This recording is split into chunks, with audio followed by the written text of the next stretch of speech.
नमो नमः। इंटरव्यू में संस्कृत के विद्यार्थियों को प्रायः यह प्रश्न पूछ लिया जाता है कि आजकल माता पिता अपने बच्चों को संस्कृत पढ़ाना नहीं चाहते और बच्चा भी संस्कृत पढ़ना नहीं चाहता, क्योंकि उन्हें गलतफहमी है कि संस्कृत में आगे करियर नहीं है। आप शिक्षक के नाते क्या करेंगे? ऐसे कमेंट भी आए हैं और वास्तव में ही यह प्रश्न पूछ लिया जाता है। तो इस प्रश्न का उत्तर आपका ऐसा होना चाहिए कि आपके इस एक उत्तर से ही इंटरव्यूअर या पैनल प्रभावित हो जाए और आपका सिलेक्शन 100% हो जाए। तो मैं आज आपको यही बताने जा रही हूं कि इस प्रश्न का उत्तर आपको कैसे देना है। आपको कहना है कि महोदय, मैं कथनी की अपेक्षा करनी में विश्वास रखता हूं या रखती हूं, इसलिए मैं माता पिता को या बच्चे को संस्कृत की उपादेयता या महत्व बताना पसंद नहीं करूंगा, क्योंकि जानते हैं, उन्हें पता है कि संस्कृत देवों की भाषा है, संस्कृत प्राचीनतम भाषा है, संस्कृत वैज्ञानिक की भाषा है, संस्कृत ऐसी भाषा है जिसका जीवन में जन्म से लेकर मृत्यु तक कदम कदम पर प्रयोग किया जाता है। हर संस्कार में संस्कृत बोली जाती है। हमारे बड़े बड़े ग्रंथ गीता, महाभारत, रामायण सब संस्कृत में ही है। उन पर ऐसी बातों का कोई प्रभाव नहीं पड़ेगा। तो आपसे पूछेंगे तो फिर आप क्या करोगे?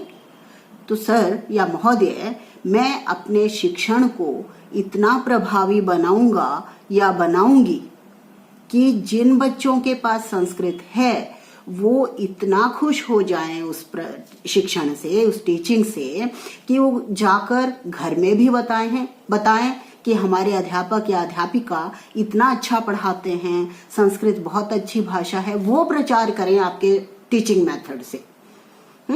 तो जो भी एक, मान लो एक सेक्शन है संस्कृत का, बाकी सेक्शन है अदर लैंग्वेजेस के, तो अपने सेक्शन को ऐसा बनाएं कि वो सबको जाकर बताएं। तो आपसे पूछेंगे आप क्या करेंगे? आप बातें तो बता रहे हैं ऐसे करना चाहिए, लेकिन आपने क्या सोचा है? आप क्या करेंगे अपने शिक्षण को प्रभावी बनाने के लिए?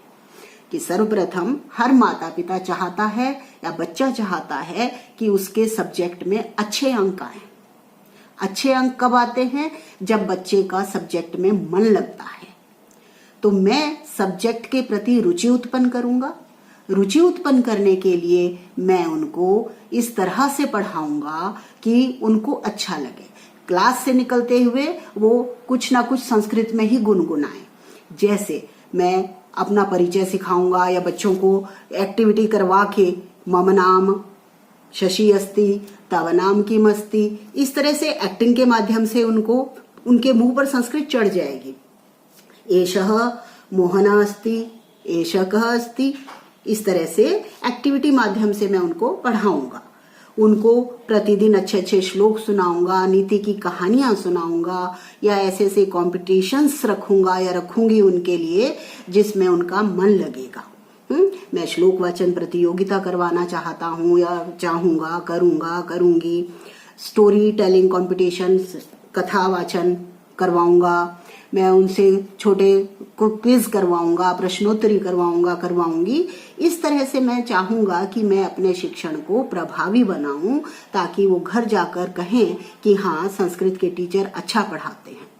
मैं अपने अनुभव से बताती हूँ कि जब हमारी क्लास में बच्चे 8th से 9th में जाते हैं तो उनका यही होता है कि फलाना टीचर पढ़ाएगा तो हम संस्कृत लेंगे, वरना हिंदी लेंगे। 2 चॉइस होती है 9th में जाने के बाद, हिंदी लेनी है या संस्कृत, कि अगर वो टीचर पढ़ाएंगे तो हम संस्कृत लेंगे, नहीं तो नहीं लेंगे।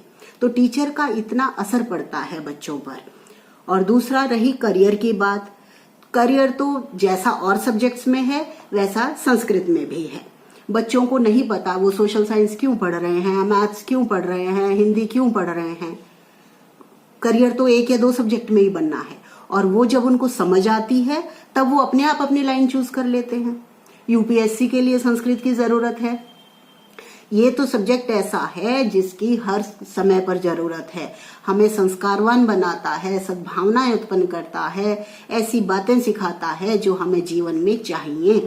तो करियर तो तभी बनता है, खाली किताबी ज्ञान से करियर नहीं बनता, हमारे विचारों से, संस्कारों से हमारा करियर बनता है, जिसकी जरूरत हमें जीवन में हर कदम पर रहेगी।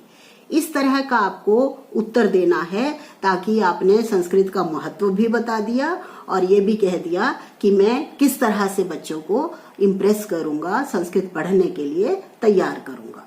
और ये सच्चाई है कि जब आपका शिक्षण अच्छा होगा तो अपने आप बच्चे खींचे चले आएंगे, और बच्चे आएंगे तो औरों को बताएंगे, तो इस तरह से अपने आप ही संस्कृत का प्रचार प्रसार होगा।